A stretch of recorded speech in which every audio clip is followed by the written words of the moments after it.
पेश खिदमत है कहानी हमजाद की वापसी का 8वां हिस्सा। सेठ नसीरुद्दीन से मैंने अपना बदला ले लिया था। उससे मैंने अपनी पूरी रकम वापस ले ली और उसके बाद मैं घर चला आया। घर पहुंचकर खाना खाया। इरशाद अली से कहा कि जब तक मैं ना बुलाऊं उस वक्त तक वो ना आए। उसके बाद मैं अपने उस कुव्वत से काम लेकर मैंने शंभू और सरिता के बारे में जानने की कोशिश की।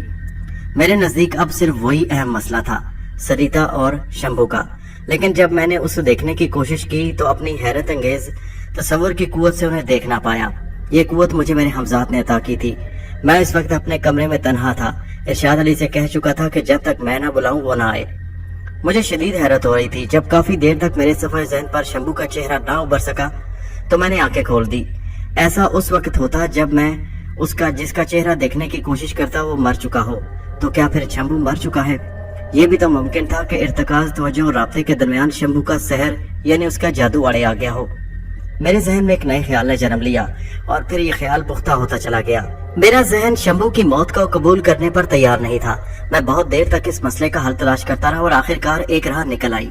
मैं इस नतीजे पर पहुंचा कि अगर वाकई ऐसा है जो मेरे ख्याल में जहन में आया है तो शंभू अपनी हद तक मुझसे बच सकता है, मगर सरिता से जहनी राब्ता कायम करने में कुछ नहीं हो सकता। जहाँ सरिता होती वहीं शंभू होता। इस तरह गोया मैं सरिता के जरिए शंभू तक पहुंच सकता हूँ। फिर कुछ ही देर बाद मैं दोबारा आंखें बंद किए अपने तस्वुर की कुव्वत को आजमा रहा था। इस मर्तबा मेरी तवज्जो का मरकज सरिता थी। चंद ही लम्हे बाद मैं अपनी कोशिश में कामयाब हो गया। सरिता के हसीन चेहरे ने मेरे जहन को रोशन कर दिया। उसके चेहरे पर बला की सगवारी थी। बाल खुले हुए थे और आंखें सोई सोई सी थी। वो उसी हाल में थी जिसमें आखिरी बार मैंने उसे देखा था। अपने तस्वुर के दायरे को मैंने वजीज वसअत दी। सरिता एक खस्ता हाल कोठरी में थी। जिस चारपाई पर वो बैठी थी उस पर कुछ नहीं बिछा हुआ था। नीम तारीख कोठी से अंदाजा हो रहा था कि किसी गरीब का ठिकाना है। मैं चौंका उस वक्त जब सरिता के करीब ही एक स्याह होले को मुतहरिक देखा। कोशिश के बावजूद उसके खदो खाल ना मैं देख सका।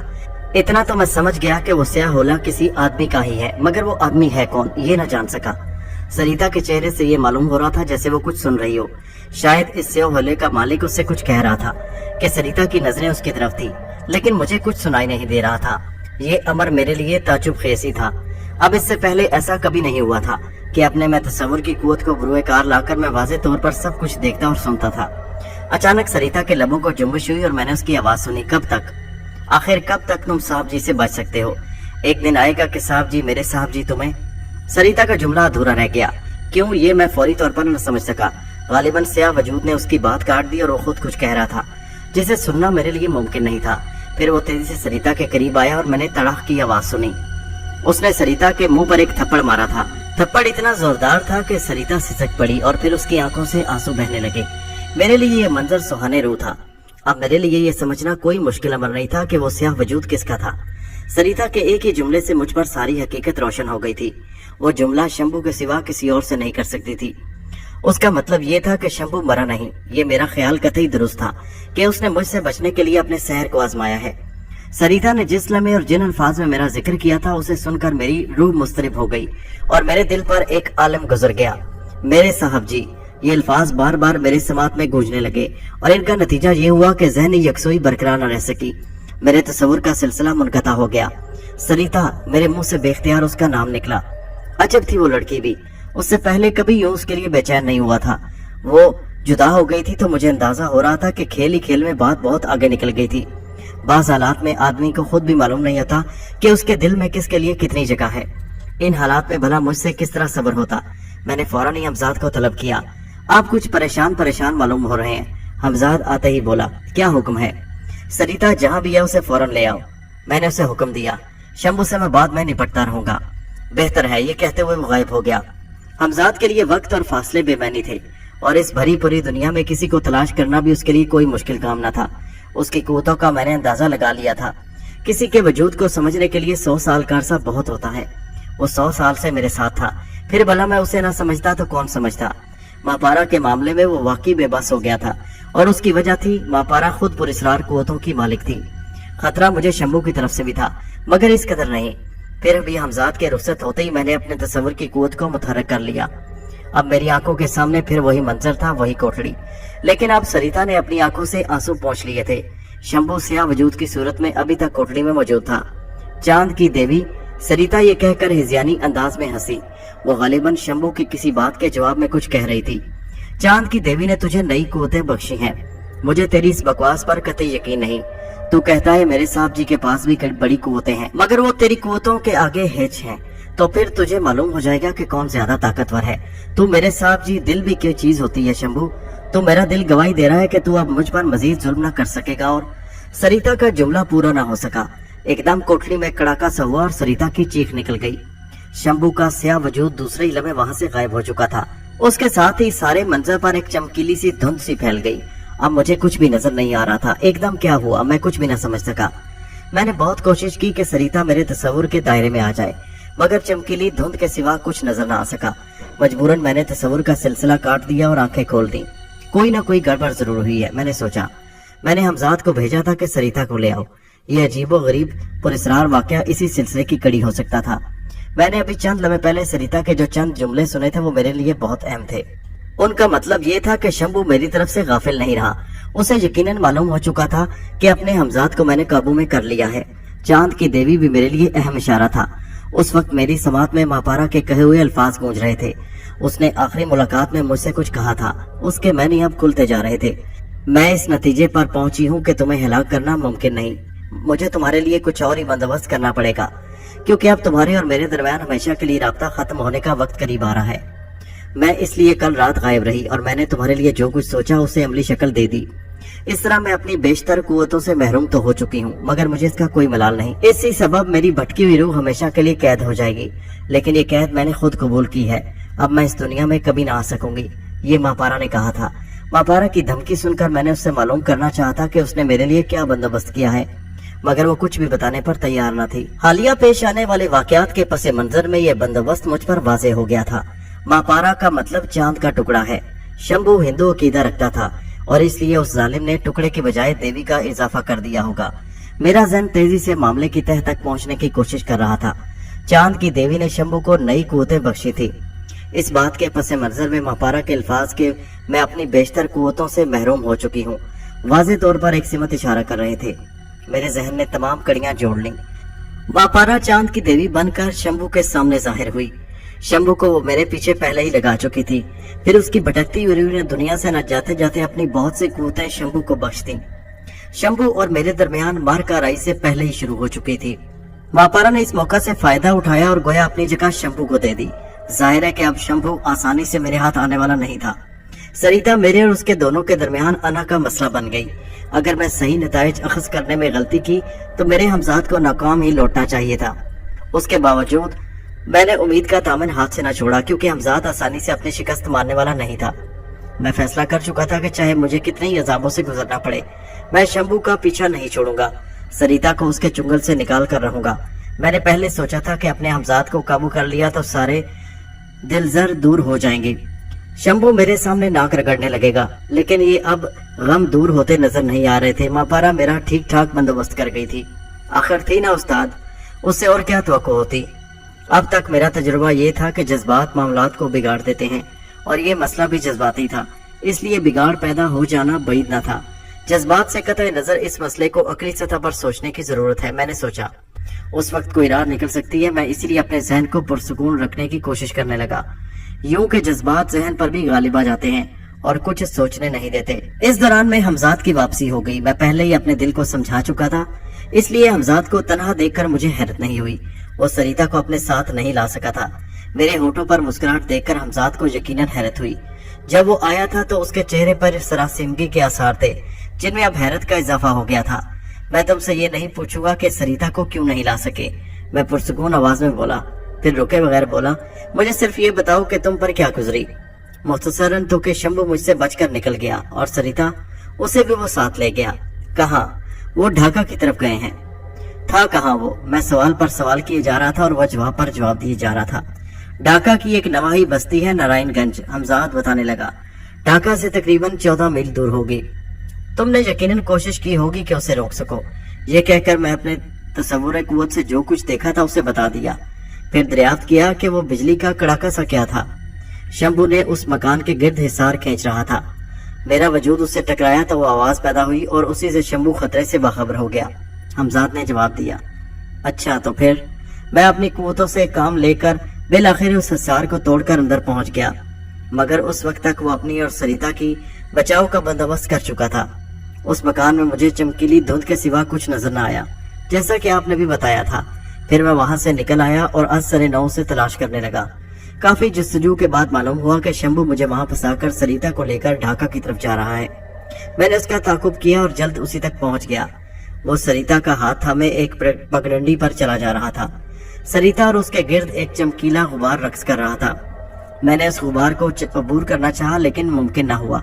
फिर मैंने कोशिश की कि उसे आगे बढ़कर रोक सकूं और उस चमकीले गुबार को देखकर क्या समझे तुम? मैं दरमियान में बोल उठा। उसे देखकर कुछ याद आया तुम्हें? जी हाँ। कौन? मापारा, आपकी दुश्मन है जहाँ। फिर मैंने जो नतायज अखज किए थे उनसे हमजाद को बता दिया। फिर बहुत सुकून के साथ कहा, अब वो सिर्फ अपना बचाव कर रहा है, मगर मौका मिलने पर हमला भी कर सकता है। तुम्हें उस नुक्ते को फरामोश नहीं करना। मैं समझता हूँ, उसने जवाब दिया।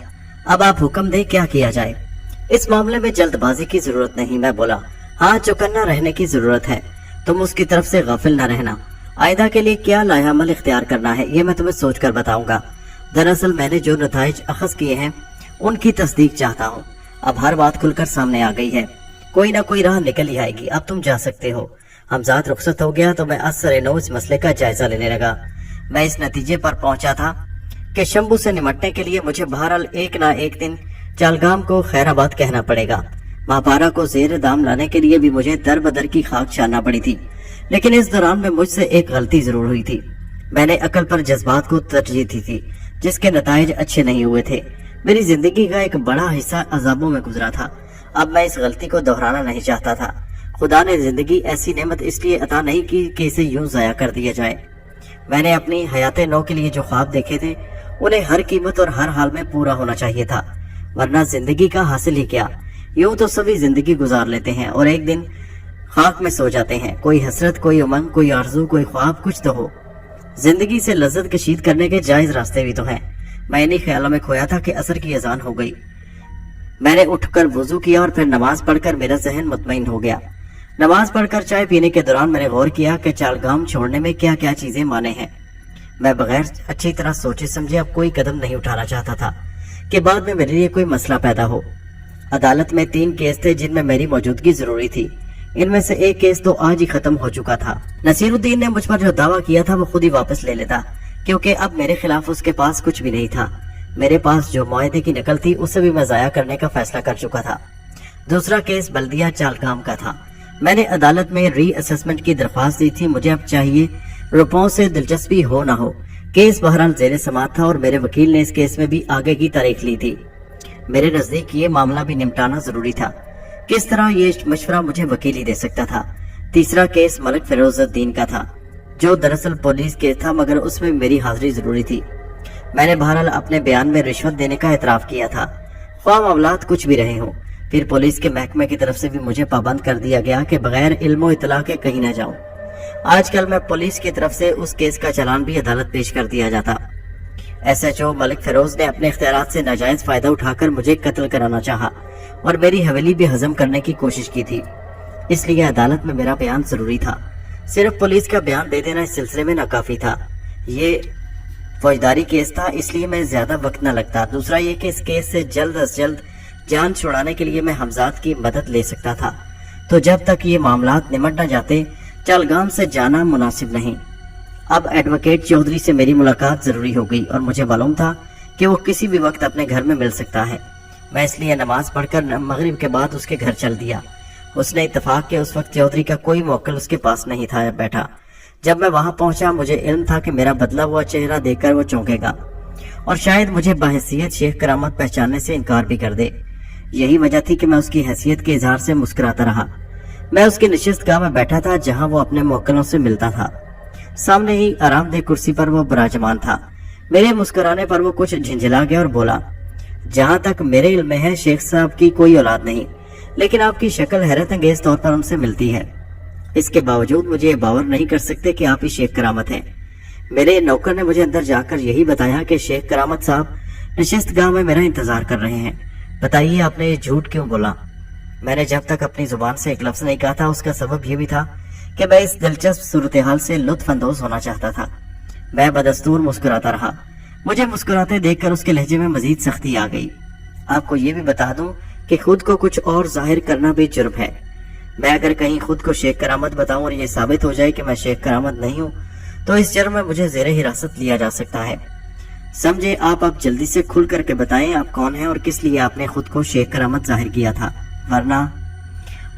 वरना आप मुझे गिरफ्तार करा देंगे। मैं पहली बार बोला। यही कहना चाहते हैं ना आप? वो मेरी आवाज सुनकर चौंका।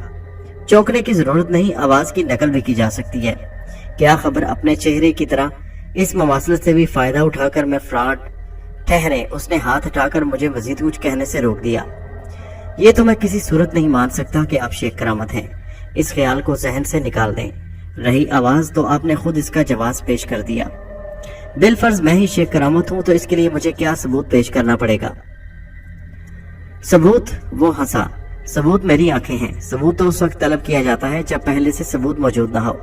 वो वकील था और जिरा करना उसका पेशा, इसलिए जाहिर है आसानी से राम ना होता। कभी कभी आंखों देखा भी गलत साबित हो जाता है। ऐनी गवाहों को भी तो आप लोग गलत साबित कर दिखाते हैं कि दरअसल यूं नहीं यूं था। मैंने भी जिरा शुरू कर दी। मकसद क्या है आपका, ये बताएं। उसका लहजा फिर बदलने लगा। आप क्यों मेरा वक्त जाया कर रहे हैं? मकसद तो उसी वक्त बताऊंगा ना जब आप मुझे शेख करामत तस्लीम कर लेंगे। वो तो मुमकिन नहीं। अब आगे कहें। फिर तो कहने को कुछ नहीं रह जाता। मैं हंसकर बोला। फिर शरारतन कहा, मैं इजाजत चाहूंगा। उसने हुनकारा भरा। इतनी आसानी से तो अब जाने की इजाजत नहीं मिलेगी आपको। उसके लहजे में चुभन थी। बात अब तफने तुबा की हदूद से निकल रही है, इसलिए मैंने मामले को संभाल लिया। एडवोकेट चौधरी ये जानकर बहुत हैरान हुए कि मेरे चेहरे की तब्दीली किसी रूहानी अमल का नतीजा है। मैंने दानिस्तान रूहानी अमल की वजाहत नहीं की थी। ये साबित करना बहरहाल मेरे लिए मुश्किल न था कि मैं ही शेख करामत हूँ। इस गुफ्तगू के बाद मैं असल मौजू पर आ गया।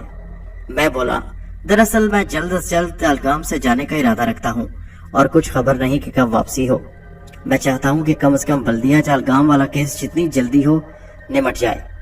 इस केस का तो आपने ही मुझसे वक्त गुजारने के लिए कहा था। हाँ, एक बात शायद मैं भूल गया हूँ। माफ कीजिएगा, आपकी बात काटी। अब मुझे रकम की कोई परवाह नहीं। बल्दिया जो रकम दे मुझे मंजूर है, मैंने कहा। अगर आपने यही फैसला करना है तो फिर ताखीर का कोई सवाल नहीं, चौधरी बोला। और हाँ, वो दूसरा केस नसीरुद्दीन वाला, उसका वो अपना दावा वापस ले रहा है, मैंने कहा। क्या? उसे मेरी बात सुनकर हैरत हुई। जी हाँ, यही हकीकत है। मैं आज उससे मिला था। ये कहकर मैंने मुख्तसरन और जिस कदर जरूरी हुआ मलक फैरोजुद्दीन वाले पुलिस केस के बारे में भी बता दिया ताकि उसका कानूनी मशवरा हासिल कर सकूं। आपको अपने बयान में रिश्वत देने का इकरार नहीं करना चाहिए था, ये गलत हुआ। मैंने मुस्कुरा कर कहा, मगर यही तो हकीकत थी।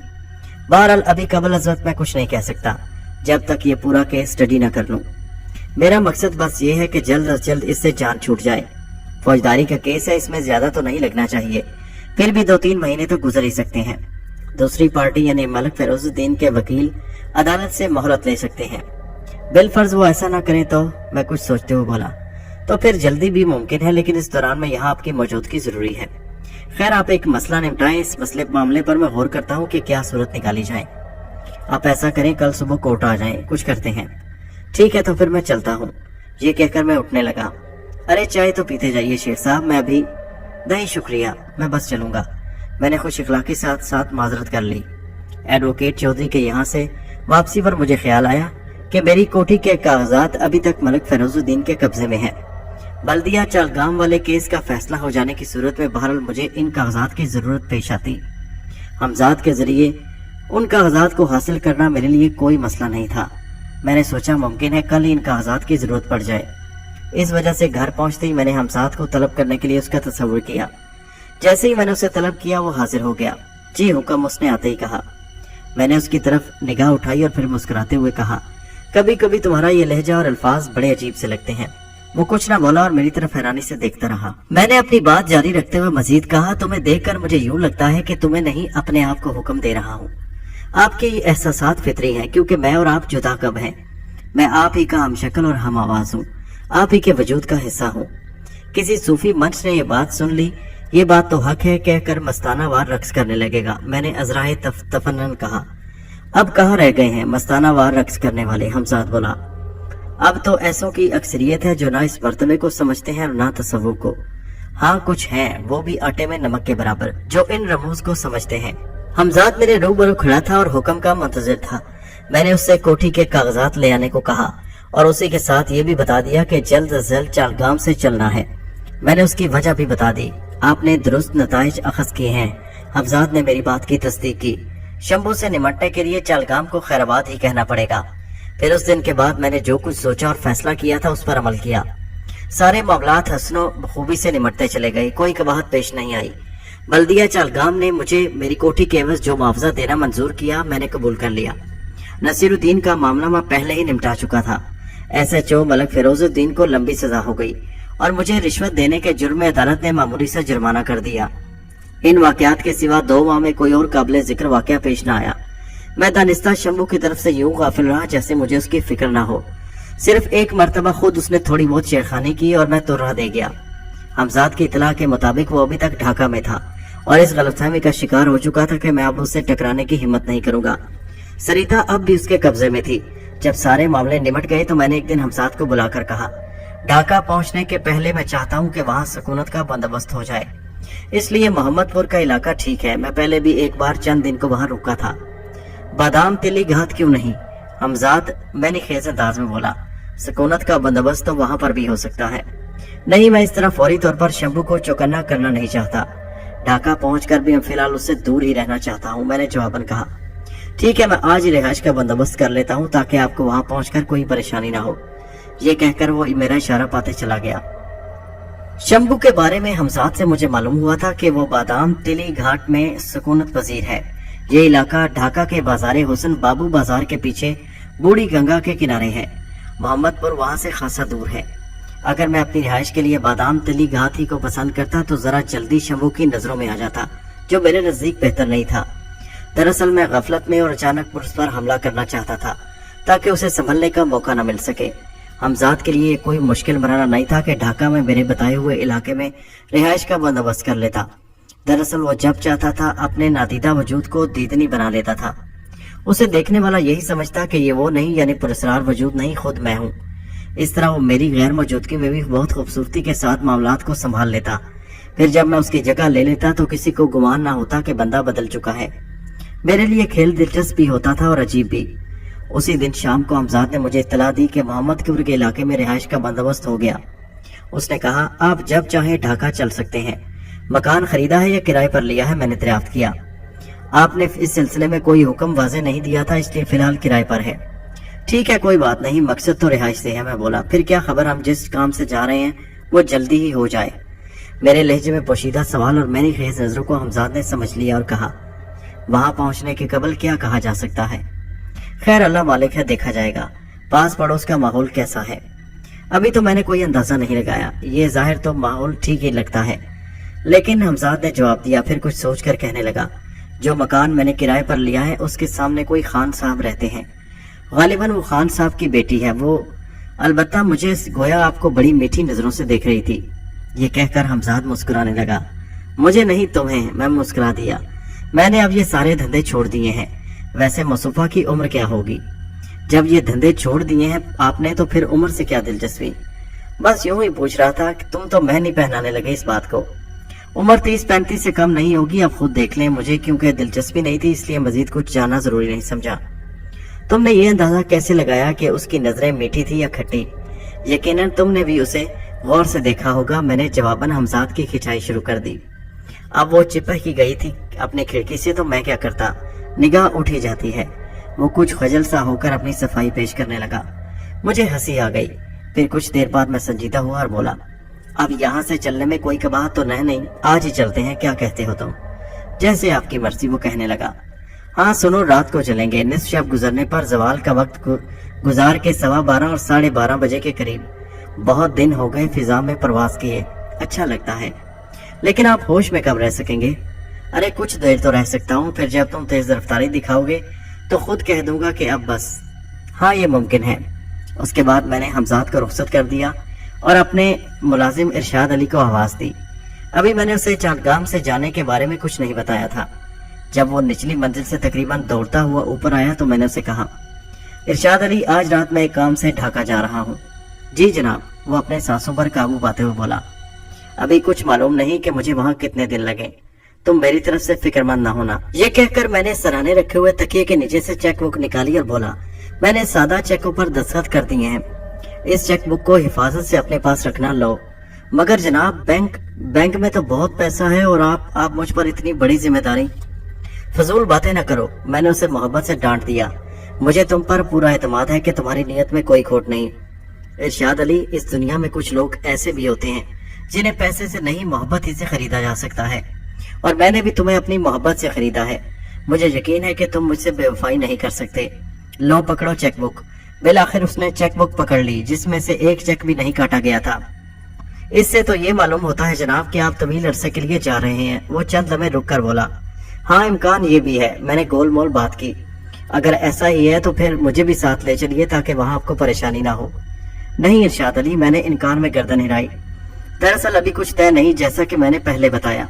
फिर वो इस सिलसिले में कुछ नहीं बोला और कहने लगा, सफर तवील है हुजूर, खाने के लिए क्या क्या बना? कुछ नहीं, मैंने हाथ उठाकर कहा। और हाँ सुनो, आज भी तुम हस्बे मामूल अंदर से दरवाजा करके अपने मुकर्रर वक्त पर सो जाना।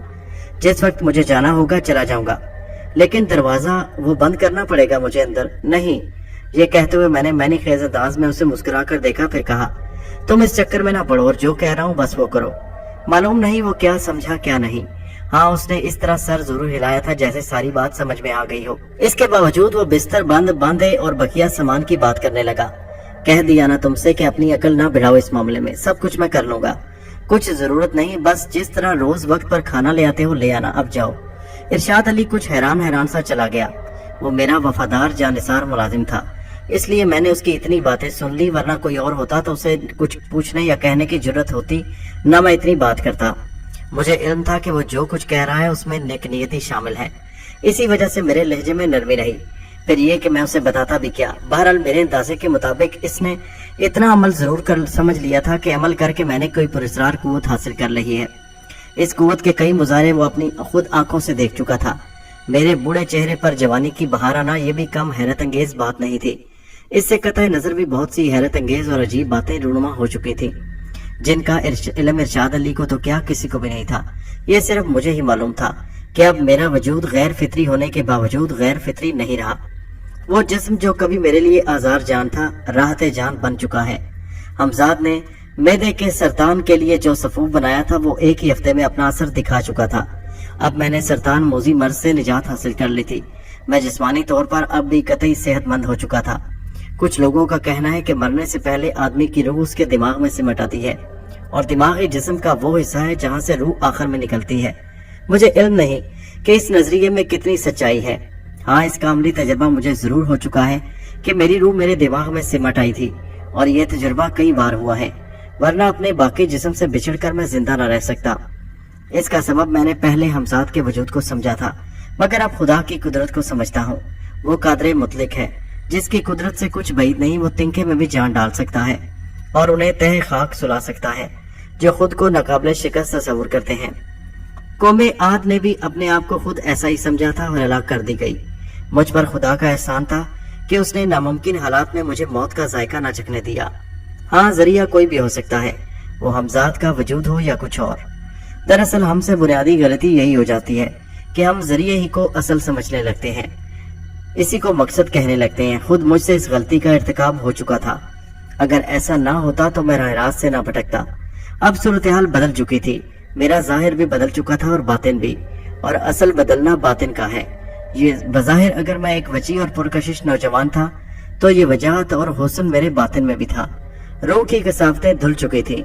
मेरे दिमाग ने अब एक अजनबी जिस्म को मुकम्मल तौर पर कबूल कर लिया था, और अब वो जिस्म मेरे लिए अजनबी नहीं था।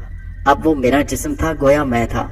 जिस रूह के दरमियान राब्ते की ये बेहाली मुमकिन है, कुछ लोगों को बड़ी अजीब पुरस्रार और नाकाबिले यकीन मालूम हो।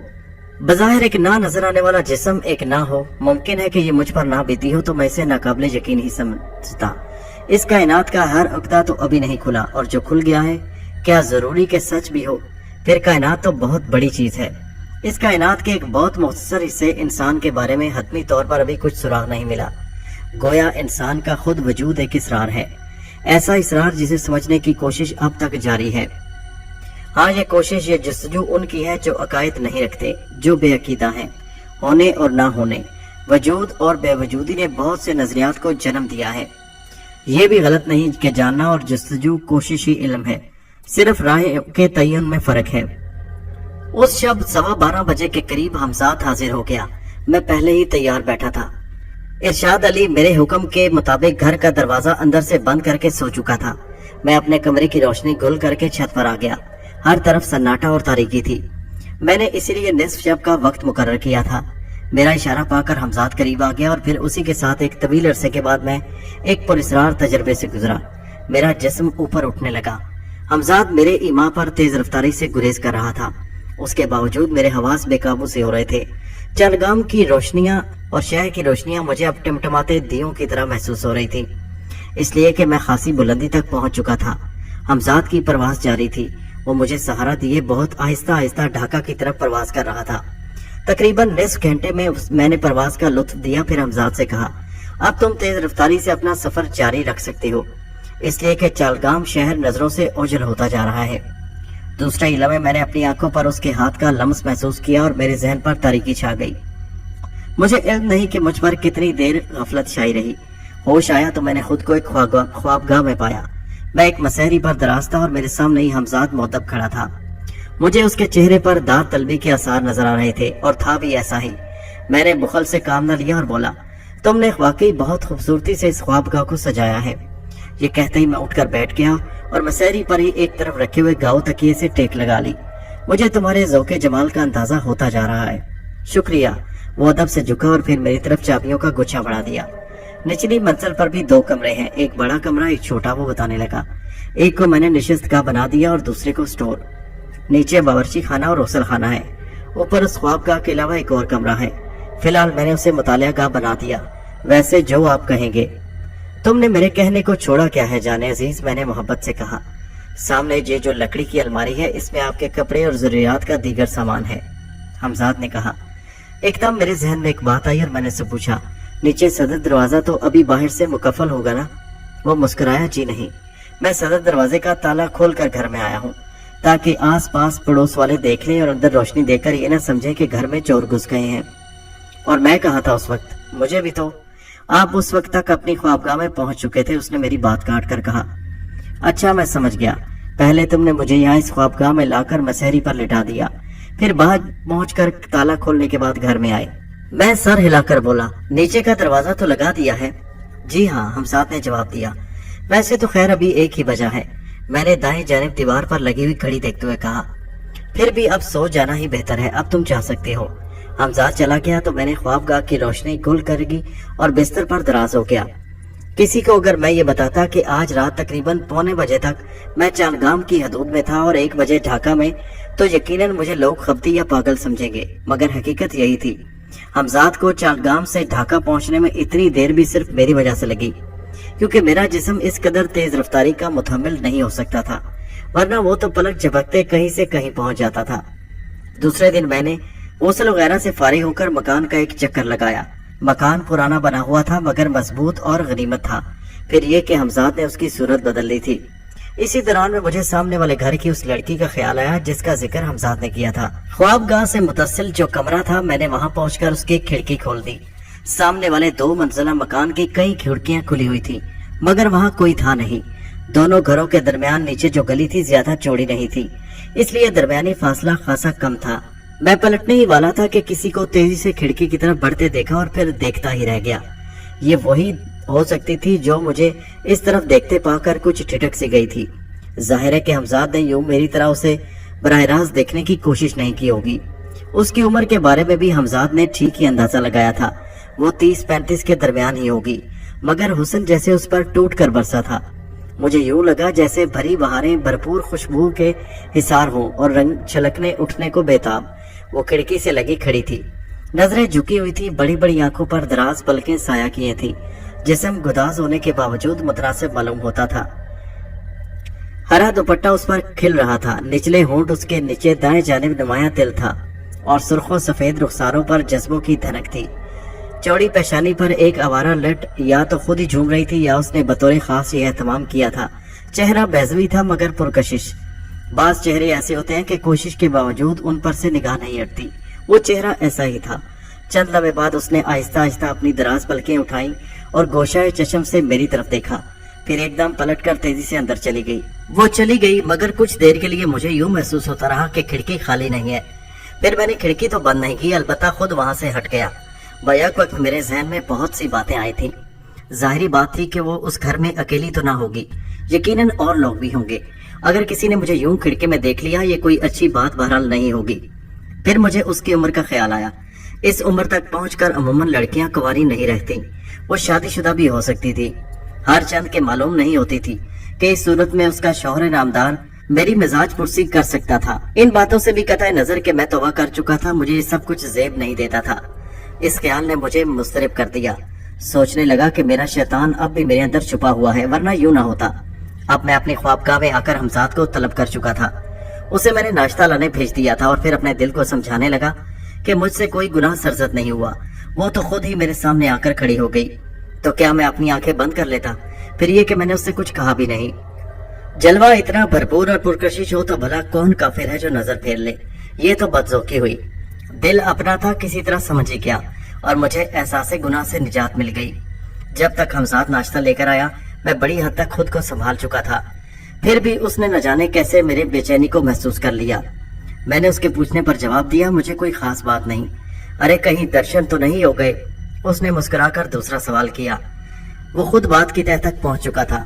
मैं झूठ ना बोल सका, मगर उसी के साथ कहा कि मैं तुम्हें बता चुका हूँ कि आपने तौबा कर ली है। उसने शौक लहजे में मेरी बात पूरी कर दी, फिर बोला, लेकिन दरे तौबा अभी बंद तो नहीं हुआ। बको मत। मैंने उसे प्यार भरे लहजे में डांट दिया। मैं बकूंगा जरूर। वो दस्त बदस्ता शरारत पर आमादा था। वो किस खुशी में? मैंने आंखें निकाली। वो अर्ज कर देता हूँ। वो मुस्कुराया। मुझे मालूम था कि आपको शरबत दीदार जरूर पिलाया जाएगा, इसलिए मैंने बतौर एहतियात साहिब दीदार का हदूद अरबा मालूम कर लिया था, मगर बताऊंगा नहीं। वो क्यों? इसलिए कि आप मुझसे पूछेंगे ही नहीं उसके बारे में। मैंने ये कब कहा था कि कुछ नहीं पूछूंगा? मैं उससे सवाल जवाब के दौरान में हर चंद के नाश्ता भी कर रहा था, मगर सारी तवज्जो उसी की तरफ थी। अगर ऐसा है तो फिर जब पूछेंगे तो बता दूंगा। मैं भला बगैर पूछे क्यों बताऊंगा?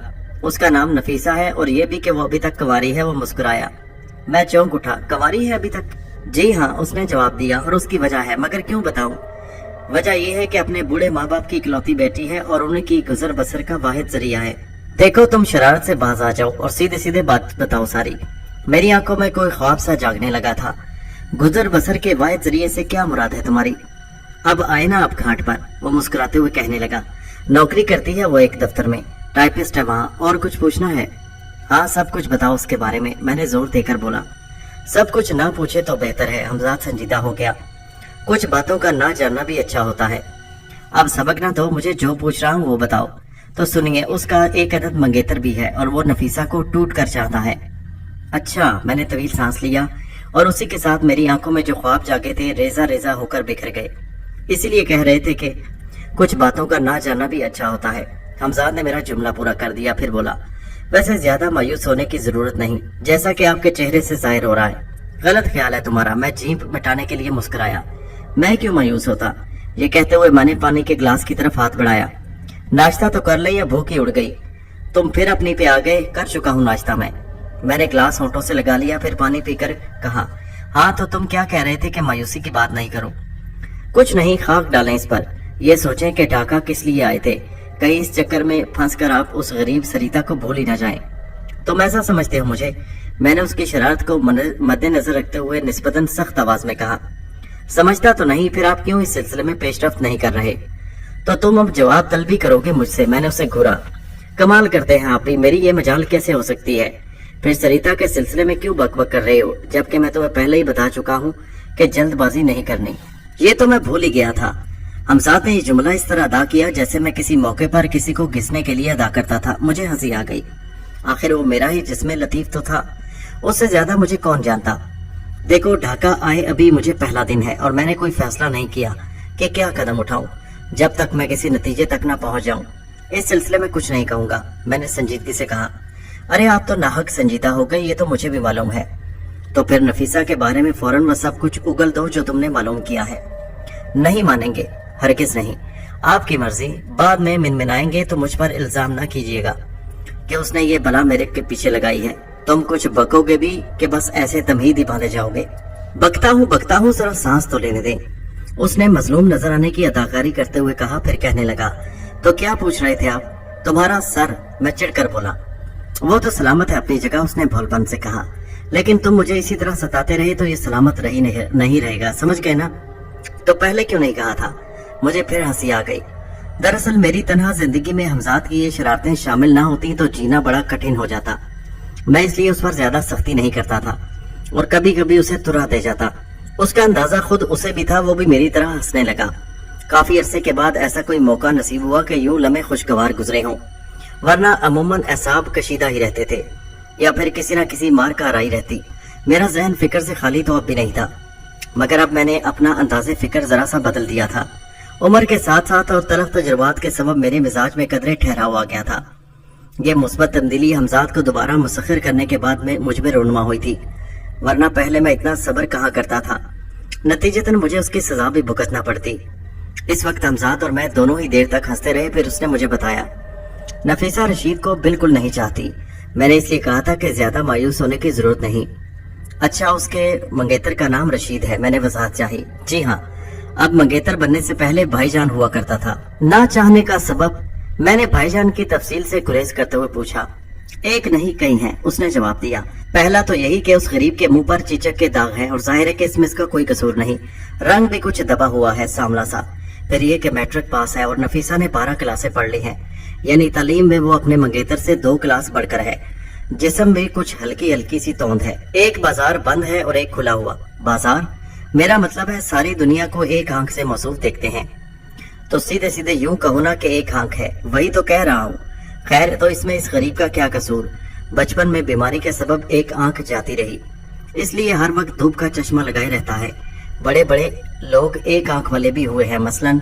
पटड़ी से ना उतरो, मैंने उसे टोका। आगे कहो। क्या आप कुछ कहना सुनना बाकी रह गया है? क्यों नहीं, मैं जोर देकर बोला। सवाल यह है कि नफीसा के माँ बाप ने उसे कैसे कबूल कर लिया? आखिर कोई तो वजह होगी। एक नहीं कई हैं, वो मुस्कुरा कर बोला। वो शरारत पर तो आमादा ही था, मगर मेरे सवाल का जवाब भी दे रहा था, इसलिए मैंने सिर्फ इतना कहा, बयान करो वो वजह। आप तो इस वक्त बिल्कुल कोई जज मालूम हो रहे हैं और मैं आपके सामने अदालत के कटहरे में खड़ा हुआ कोई। अरे अड़बंग नहीं, बस बात मतलब की बात करो।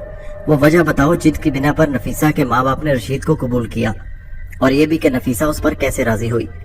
उसके लिए मुझे माजी के औराक पलटने पड़ेंगे और उन औराक को पलटते हुए ये ख्याल भी रखना पड़ेगा कि बहुत बोसीदा हैं, कहीं अल्लाह को प्यारे ना हो जाएं। तो पलटो औराक। मैं भी उससे हार मानने वाला नहीं था। ये पलटा पहला वर्का। उसने हाथ के इशारे से मुझे हंसाने की कोशिश की और मैंने उसे मायूस नहीं किया। उस पर लिखा है कि नफीसा की उम्र उस वक्त जवानी रातें मुरादों के दिन थे, यानी सिर्फ 19 साल।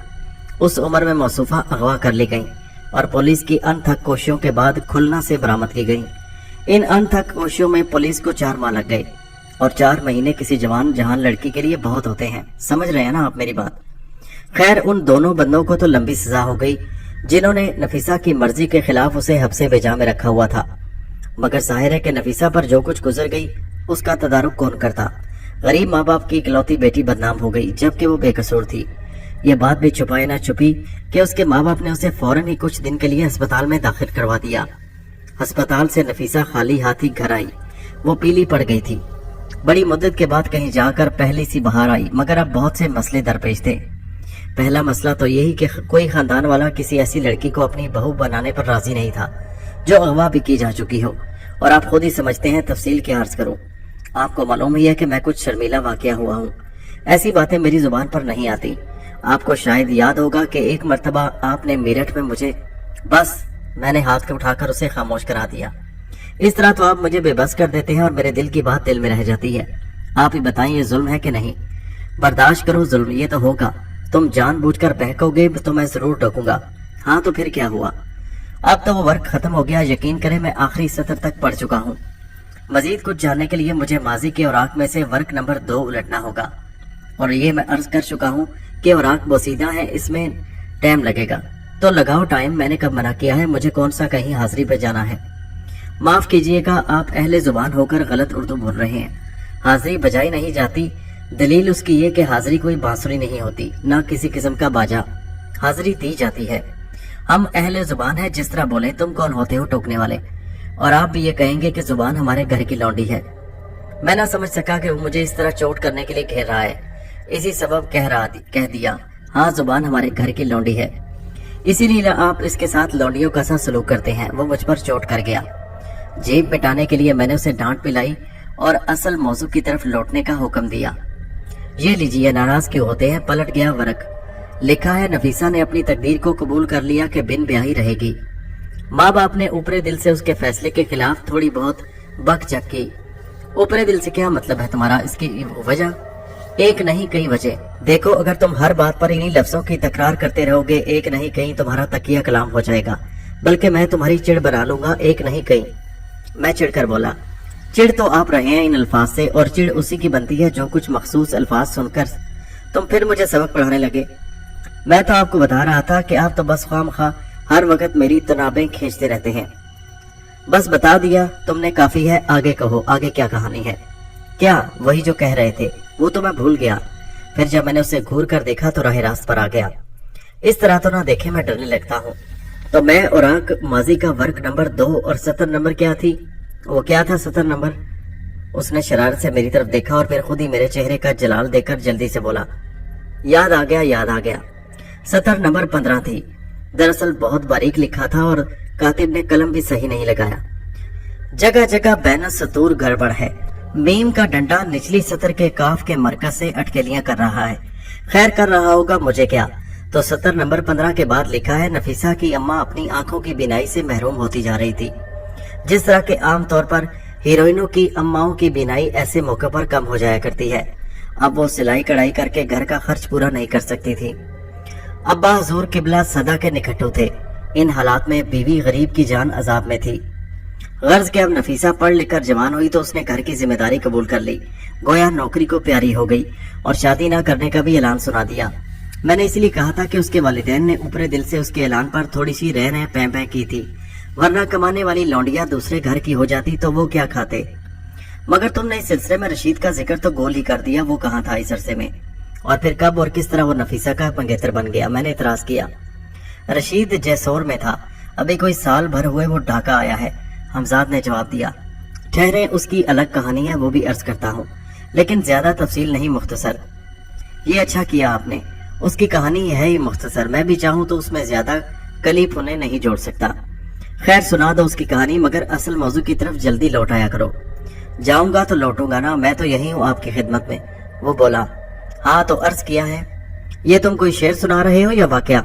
ये तो मैं भूल ही गया था, याद दिलाऊं? मैंने हाथ उठाया। आ गया याद, बिल्कुल आ गया, अपना हाथ नीचे कर लें। हाँ, इस तरह रशीद का किस्सा ये है कि गोया वो अपने माँ बाप की मौत का इंतजार कर रहा था। उधर वो दोनों दिन ब दिन हाई वन आउट हुए। इधर रशीद अपने बड़े भैया से लड़कर ढाका भाग गया।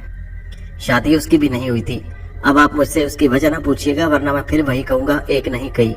मैं पूछ कब रहा हूँ वजह जो तुमने आप ही फर्ज कर रहे हो, मगर पूछ तो सकते हैं। अरे भाई नहीं पूछूंगा, लिख कर दूं, लेकिन एक जहमत ना करें, मैं आपकी जुबान पर एतबार किए लेता हूँ। आगे बको, आगे बको। मैंने उसे टोका। तुम बता रहे थे कि रशीद अपने बड़े भाई से लड़कर ढाका आ गया और ये कि वो गैर शादीशुदा था। बिल्कुल था। उसने सर हिलाया। ढाका आकर उसने अपने किबला मामू जान की छाती पर मोंग दलने की कोशिश की, मगर मामू जान की छाती पहले ही मोंग से खाली थी, तो दलता क्या। यानी नफीसा के अब्बा ने 2-4 दिन तो बर्दाश्त किया कि चलो यतीम भाजा है। फिर कहने लगे, मियाँ चलते फिरते नजर आओ, यहाँ पहले ही तिलों में तेल नहीं। नतीजतन मियाँ एक जगह नौकर हो गए। फिर हफ्ते 2 हफ्ते में किसी छड़े के साथ रहने का बंदोबस्त भी कर लिया और ताम तमीरा उठाकर चल दिए। इस दौरान में क्यूपिड ने उनके दिल पर तीर अंदाजी शुरू कर दी। मौसूफ नफीसा पर लट्टू और नफीसा मुंह लगाने को तैयार नहीं। मुंह लगाना तो समझते हैं ना आप, मुहावरा है ना? हाँ समझता हूँ, तुम आगे कहे जाओ। मैं जान छुड़ाने के लिए फौरन बोल उठा कि कहीं वो मुहावरों पर न शुरू हो जाए। तो फिर अल्लाह का करना यह हुआ कि आतिशे इश्क इतनी तेज हुई, इतनी के बस खतरा पैदा हुआ कि आशिक नामुराद यानी रशीद अगर बामुराद ना हुआ तो उस आग में एक दिन जिंदा ही जल जाएगा और देखने वाले हाथ मलते या मिलाते रह जाएंगे। ठंडी मीठी आहों का सिलसिला शुरू हो चुका था। एक दिन ममानी जान के सामने यानी नफीसा की माँ के सामने भी एक अदद आह निकल गई। बड़ी बी ने भांजे की नजरों का ताकुब किया तो मालूम हुआ उस आह का टारगेट उन्हीं की लख्ते जिगर है, यानी नफीसा। नफीसा उस वक्त अपने हाथ पर नए कपड़े डाले, बाल खोले बाथरूम का रुख कर रही थी। रात को बड़ी बी ने बड़े मियाँ को इस आह से आगाह किया। پھر دونوں سر جوڑ کر بیٹھ گئے اور طے ہوا کہ اگر واقعی ایسا ہے تو اس آہ سے فائدہ اٹھانا چاہیے، وہ بھی اس طرح کے سانپ بھی مر جائے اور لاٹھی بھی نہ ٹوٹے۔ نفیسہ ان کے بڑھاپے کی لاٹھی ہی تو تھی، اگر یہ لاٹھی ان کے ہاتھ سے چھین لی جاتی تو زندگی کی شاہراہ پر وہ دونوں بڈھے بڑھیا ایک قدم نہ چل سکتے۔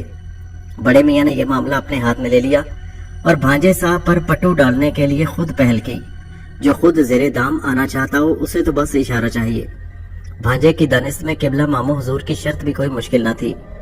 اس شرط کی شکیں تھی جیسی کہ ہوا کرتی ہیں، شرط ایک ہوتی ہے اور شکیں کئی۔ پہلی کہ بھانجے صاحب گھر داماد بن کر رہیں گے، دوسری کہ لونڈیا بدستور نوکری پر چڑھی رہے گی اور اپنی تنخواہ حسب معمول اپنی اماں کو لا کر دیا کرے گی۔ بھانجے یعنی رشید نے فی الفور ہاں کر دی۔ اب مسئلہ نفیسہ کی ہاں کا تھا، سو بڑی بی نے اسے اب پٹی پڑھانا شروع کر دی۔ نفیسہ کو رشید دو آنکھوں میں تو کیا ایک آنکھ میں نہیں بھاتا تھا، مگر ماں باپ کے دباؤ میں آ کر اسے ہوں ہاں کرنی ہی پڑی۔ قریب دور کے رشتہ دار جو باتیں بناتے رہتے تھے وہ نفیسہ کے علم میں بھی تھیں۔ اس کے شادی نہ کرنے کی وجہ سے والدین کی بڑی بدنامی ہو چکی تھی۔ لوگ منہ پر کہنے لگے تھے کہ اماں ابا اس لیے بیٹی کو نہیں بیاہتے کہ بھوکوں مر جائیں گے، اور یہ کہ انہوں نے اپنی خاطر بیٹی کی جوانی برباد کر دی۔ لوگ باتیں تو بہت بناتے تھے لیکن کوئی نفیسہ کو قبول کرنے پر تیار نہ ہوتا۔ یہ بات خود نفیسہ بھی جانتی تھی۔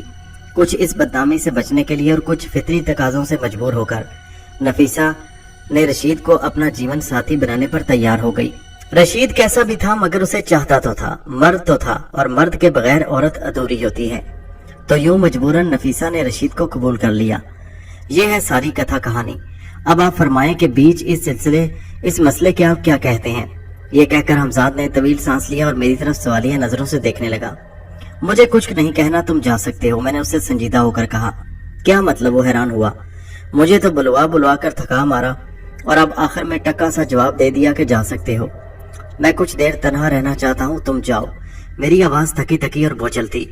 میں نے حمزاد سے غلط نہیں کہا تھا، اس وقت میں واقعی تنہائی چاہتا تھا۔ ایسا عموماً اس وقت ہوتا ہے جب آدمی کو کوئی دھچکا لگتا ہے۔ حمزاد نے میرے چہرے سے یقیناً میرے دل کی کیفیت کا اندازہ لگایا تھا، اس لیے مزید نہیں رکا اور چلا گیا۔ خواب اور سراب، آدمی لاکھ چاہے ان سے دامن نہیں بچا سکتا، یہی کیفیت میری تھی۔ دراصل محرومیاں خوابوں اور سرابوں کو جنم دیتی ہیں اور میں بھی زندگی کے ایک سکھ سے محروم تھا۔ میں نے مکان تو بہت دیکھے اور برتے تھے مگر گھر نہیں۔ نفیسہ کو دیکھ کر بھی میری آنکھوں میں گھر کا خواب جاگ اٹھا تھا۔ کیا کوئی شرمیلی سی ایسی ہی لڑکی میرا گھر نہیں بسا سکتی؟ یہ سوال اس وقت لمحے بھر کو میرے ذہن میں آ کر غائب ہو گیا اور میں جلوہ حسن میں کھو گیا۔ مگر اب سب کچھ جان لینے کے بعد نفیسہ کی چاہت مجھے کسی کے حق پر ڈاکہ ڈالنے کے مترادف محسوس ہو رہی تھی۔ عین ممکن یہ تھا کہ نفیسہ کے والدین رشید کی جگہ مجھے قبول کر دیتے، اس پر مجھے ترجیح دیتے اور خود نفیسہ بھی ایسا ہی کرتی، لیکن یقیناً یہ اس شخص کے ساتھ زیادتی ہوگی جو نفیسہ کا منگیتر تھا، یعنی رشید۔ ضروری تو نہیں کہ اس کا ظاہر جیسا تھا باطن بھی ویسا ہی ہو۔ مختصر یہ کہ نفیسہ بہرحال وہ لڑکی نہیں ہو سکتی جس کی مجھے تلاش تھی۔ میں نے اسی لیے اس کے خیال کو ذہن سے جھٹک دیا اور فیصلہ کیا کہ اب اس کی طرف نگاہ نہیں اٹھاؤں گا۔ یہاں میں یہ بات بھی واضح کر دینا ضروری سمجھتا ہوں کہ میرے اس فیصلے کا سبب نوجوانی میں نفیسہ کا اغوا نہیں تھا۔ اس پر جو کچھ گزری تھی اس سلسلے میں وہ میرے نزدیک قطعی بے قصور تھی۔ اسے ناکردہ گناہوں پر جو سزا ملی وہ بھی ظلم تھا۔ مجھے تو صرف نفیسہ کے والدین اور رشید کی محبت کا خیال تھا۔ ان حالات میں میرے لیے مصالحت یا منافقت قطعی ناممکن تھی۔ نہ میں گھر داماد بن کر رہ سکتا تھا، نہ نفیسہ کے والدین کی شرائط پوری کر سکتا تھا، اور نہ ہی اپنے ضمیر کو اس پر مطمئن کر سکتا تھا کہ اپنی قوت اور سرمایہ کے بل بوتے پر کسی کا دل توڑوں، کسی کی محبت چھین لوں، اپنا لوں۔ یہ خود غرضی میرے امکان میں تو نہیں تھی۔ اب صرف نفیسہ کا مسئلہ رہ جاتا ہے۔ اس نے وقتی طور پر حالات سے سمجھوتا تو کر لیا، مگر اس کا دل اس سمجھوتے کو قبول کرنے پر آمادہ نہیں تھا۔ اس پر ابتدا ہی سے ظلم ہوا تھا، اور یہ بھی بہرحال ظلم ہی ہوتا کہ اسے رشید کی یک طرفہ محبت کی بھینٹ چڑھا دیا جاتا، جیسا کہ مجھے حمزاد سے معلوم ہوا تھا۔ نفیسہ اور رشید کا کوئی جوڑ نہیں تھا۔ ہاں، حالات نے انہیں ضرور مجبور کر دیا تھا، جو ایک دوسرے کے اتنے قریب آ گئے تھے کہ انہیں جدا کرنا ممکن نظر نہیں آ رہا تھا۔ پھر میں خود کو سمجھانے لگا، کتنی شادیاں بے جوڑ ہو جاتی ہیں، کتنے دل دکھوں کی دھیمی دھیمی آنچ پر سلگتے رہتے ہیں۔ کس کا دل درد سے خالی ہے، کس کی روح اداس نہیں ہے، میں کس کس آنکھ میں جھانکوں گا، کس کس کی آس بناؤں گا۔ وہ سارا دن انہی خیالوں میں بیت گیا۔ शाम को जब मैं निचली मंजिल पर था और गुस्ल खाने से निकल रहा था तो दरवाजे पर दस्तक हुई। दस्तक की आवाज सुनकर मैं चौंक उठा, क्योंकि मेरा वहां जानने वाला कोई नहीं था। फिर कौन हो सकता है आने वाला? दस्तक फिर हुई। अच्छा, मैंने बुलंद आवाज में कहा ताकि दस्तक देने वाली शख्सियत मुतमईन हो जाए। फिर मैं सदर दरवाजे की तरफ बढ़ा। दरवाजा खोलते ही मेरी आंखों में जैसे चकाचौंध सी हो गई और दिल तेजी से धड़कने लगा। शोला हुस्न को खुद से इतने करीब देखकर वक्ती तौर पर मैं गुंग सा हो गया। आदाब। उसका नाजुक सा हाथ माथे तक उठा और मुतरन्नम आवाज मेरे कानों से टकराई तो मैं लम्हा हैरत के हिसार से निकल आया। मैंने भी जवाबन आदाब कहा, फिर बोला, फरमाइए। आपको मेरी अम्मी ने बुलाया है, उसने कहा। नाम ही की तरह उसके लहजे में बड़ी नफासत थी। मुझे? मैंने हैरत का इजहार किया। जी हाँ। दरअसल वो खुद आती मगर उनके घुटनों में दर्द रहने लगा है, इसलिए वो ज्यादा उतरती चढ़ती नहीं है। आप अंदर तो आइए।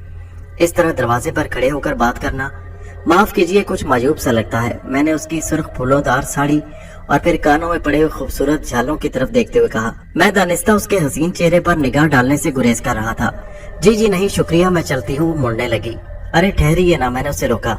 जी, वो रुक गई। आप कम से कम वजह तो बताती जाएं कि आपकी अम्मी मुझे क्यों बुला रही हैं। वजह भी मालूम हो जाएंगी, आप आए तो। वो खफीफ सी मुस्कुराई। ख्याल ना कीजिएगा, मैं बगैर सबब किसी अजनबी घर में जाना पसंद नहीं करता। वो तो ठीक है, लेकिन वजह बताने के लिए दरअसल मुझे अंदर आने पर कोई एतराज नहीं, मगर आप अकेले, मेरा मतलब है कि घर में कोई औरत। वो बयान करते हुए हिचकिचाने लगी। ठीक कह रही हैं आप, मगर आप कोई बच्ची तो नहीं और ना ही मैं बच्चा हूँ।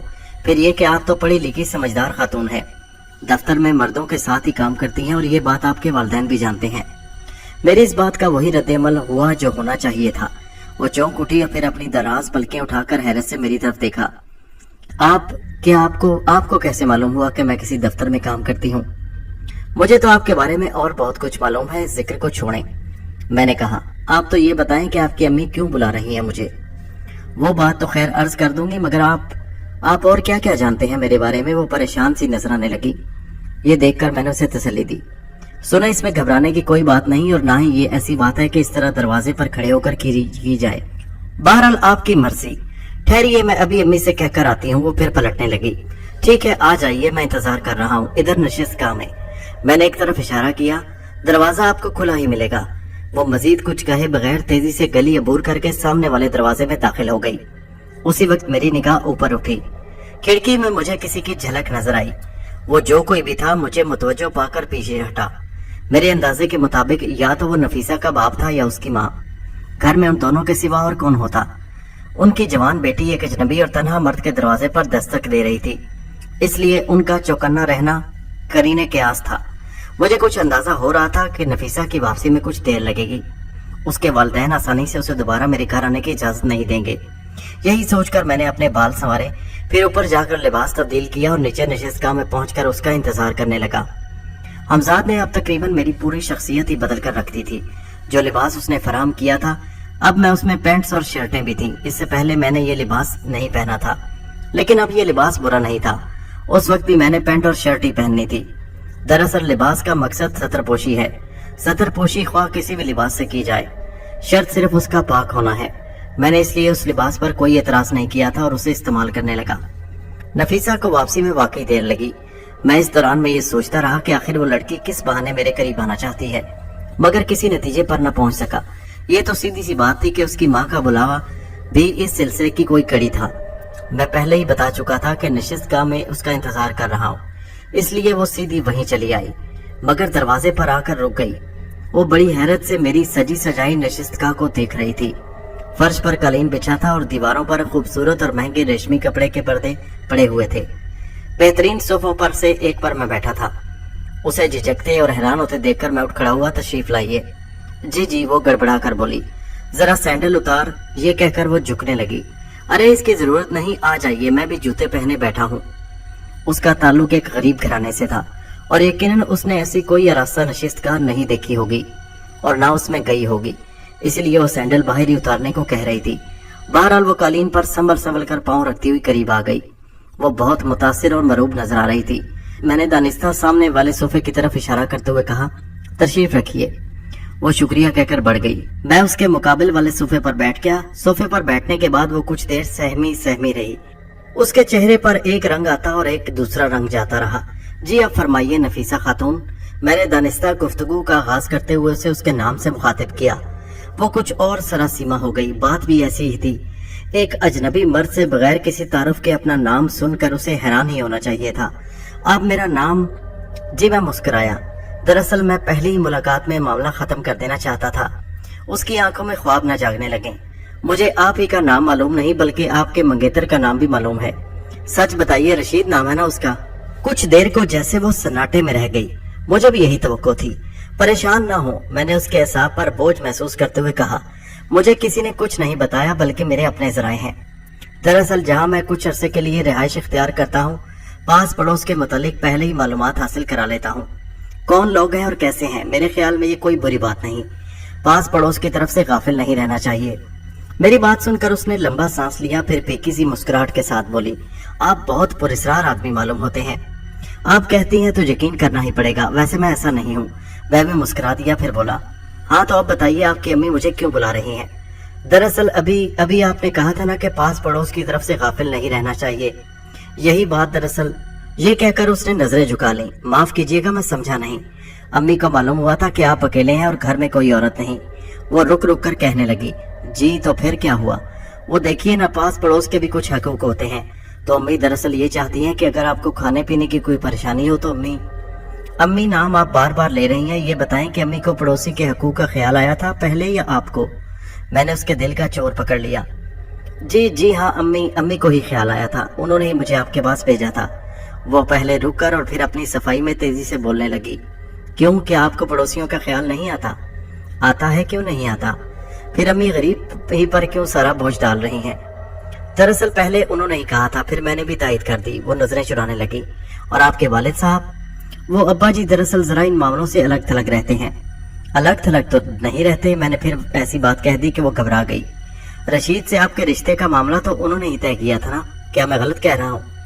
उसने मुझे खौफजदा सी नजरों से देखा, फिर कदरे भारी आवाज में बोली, आप बार बार इस तरह रशीद का जिक्र कर रहे हैं जैसे उसे जानते हो। कहीं उसने ही तो? आप गलत समझ रही हैं। मैंने उसे देखा भी नहीं, ना मैं जानता हूँ उसे। मैंने कहा, फिर आखिर आपको इतनी तफसीलात का इल्म कैसे हो सकता है? बीबी, मैंने आपसे अर्ज किया ना कि मेरे अपने जरिए हैं और मैं किसी भी सूरत किसी उनको जरिए के बारे में नहीं बताता। ये मेरा असूल है। आप भी पूछेंगी तो मेरा जवाब इनकार ही होगा। समझ गई होगी गालिबन अब आप। वो अपने साड़ी के पल्लू को बार बार अपनी उंगली पर लपेट रही थी, खोल रही थी। उससे साफ जाहिर होता था कि वो जहनी उलझन में गिरफ्तार हो चुकी है। अपने जराए से आपने और क्या क्या मालूम किया हमारे बारे में? उसकी आवाज में लर्जिश थी। देखे बेबी, आप हो या मैं या कोई, हकाइक से चश्मपोशी या फरार मुमकिन नहीं। मैंने बिलवास्ता उसे समझाना शुरू किया और यही मेरा मकसद था। जिंदगी अपने बहाव में दुखों और सुखों की लहरें लिए आगे बढ़ती है। हम आप इन लहरों में किसी बेबस तिनके की तरह बहते रहते हैं। हम में से कुछ ऐसे होते हैं जो जिंदगी के बहाव के खिलाफ हाथ पांव मारने की कोशिश करते हैं। आप भी गालिबन पढ़ी लिखी खातून है। गालिबन मेरी बात का इब्लाग आपको होना चाहिए। तो मैं अर्ज करता चाहता हूँ कि जद्दोजहद और कोशिश की भी हदूद मुकर्रर हैं, उनसे तजावज नहीं करना चाहिए और जिस हद तक इम्कान में हो जिंदगी के इस बहाव से मुसालियत कर लेनी चाहिए। समझी आप? जी हाँ। उसने अपनी झुकी हुई नजरें उठाई, फिर वो बिलवास्ता गुफ्तगू करने लगी। आप दुरुस्त कहते हैं, लेकिन जद्दोजहद का हासिल सिवाय थकन के कुछ ना हो और जब तकदीर आदमी को खिलौना समझकर खेलने लगे तो क्या आदमी सचमुच तकदीर के हाथों में खिलौना बन जाए? आपने तकदीर के जबर की बात छेड़ दी। मैं बोला, बेशक इससे फरार नहीं। मैंने लफ्ज मुसालियत इस्तेमाल किया और आपने उसे खिलौना जाना। ये अपने अपने एहसास की बात है। फिर क्या तदारुक है? वो निढाल सी आवाज में बोली, वही जो मैंने अर्ज किया, मुसालियत। और अगर ये मुमकिन ना हो तो? मुमकिन क्या है और नामुमकिन क्या? ये आदमी के अपने रवैये और अज़म पर है। आप शायद कह सकते हैं इसलिए कि आपको मेरे दुखों। उसकी आवाज भरा गई और वो अपनी बात पूरी ना कर सकी। गुफ्तगू का रुख अब बिलवास्ता से बराह रास्त की तरफ मुड़ रहा था, इसलिए मैंने कुछ देर को दूसरी बात छेड़ दी ताकि फिजा बदल जाए। कितनी अजीब बात है, अभी हमारा तारुफ भी सही नहीं हुआ और हम इस तरह गुफ्तगू कर रहे हैं जैसे बरसों के शनासा हैं, है ना खातून? मैंने उसकी तरफ मुस्कुरा कर देखा। आप तो शायद बड़ी हद तक मेरे बारे में जान चुके हैं। हाँ, मैं आपके नाम के सिवा कुछ नहीं जानती। वो नजरें झुकाए रुक रुक कर कहने लगी, नाम किसने बताया था मेरा? मैंने यूं ही पूछ लिया। जिसका ये मकान है वो हमारे अजीज हैं। कल अम्मी से कुछ बात करने आए थे, जब सुना था मैंने कहा उन्होंने अपना मकान किसे किराए पर दिया है? उसने जवाब दिया, अच्छा तो यूं आपको मेरा नाम मालूम हुआ। आप भी मुझे बड़ी पुरस्कार लगती हैं, चुपके चुपके मेरा नाम भी मालूम कर लिया। ये कहकर मैं हंसने लगा ताकि फिजा की कशीदगी कुछ कम हो जाए।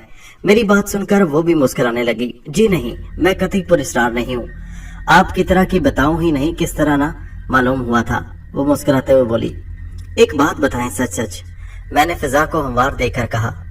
उसने मुझे तिरछी निगाहों से देखा और बोली, पूछें। और उस वक्त मुझे एहसास हुआ कि वो इतनी भोली भी नहीं जितनी जाहिर कर रही है। उसको उन सारे हरबों का इल्म था जिनके आगे अमूमन मर्द हथियार डाल देते हैं। अभी मैं कुछ कहने ही वाला था कि एक तेज मर्दाना आवाज सुनाई दी, कोई है? मैंने देखा कि नफीसा का चेहरा एकदम तारीक सा हो गया और उसके लबों को जुम्बश हुई। उसने यकीनन कुछ कहा था, मगर आवाज इतनी मध्यम थी कि मैं जान ना सका। उससे मैंने ये अंदाजा तो लगा लिया कि आने वाला नफीसा के लिए अजनबी नहीं, और ये कि उसे आने वाले की मुदाखलत नागवार गुजरी है। उसके अलावा ये भी कि वो कुछ घबरा गई है। मैं उसके चेहरे पर निगाह डालता हुआ उठा और फिर बुलंद आवाज में बोला, इधर आ जाए, अंदर तशरीफ ले आए। दोस्तों, ये कहानी जारी है। इसका अगला हिस्सा नेक्स्ट वीडियो में मुलाहिजा कीजिए। नीचे कमेंट में जरूर बताइए कि आपको ये कहानी कैसी लगी है।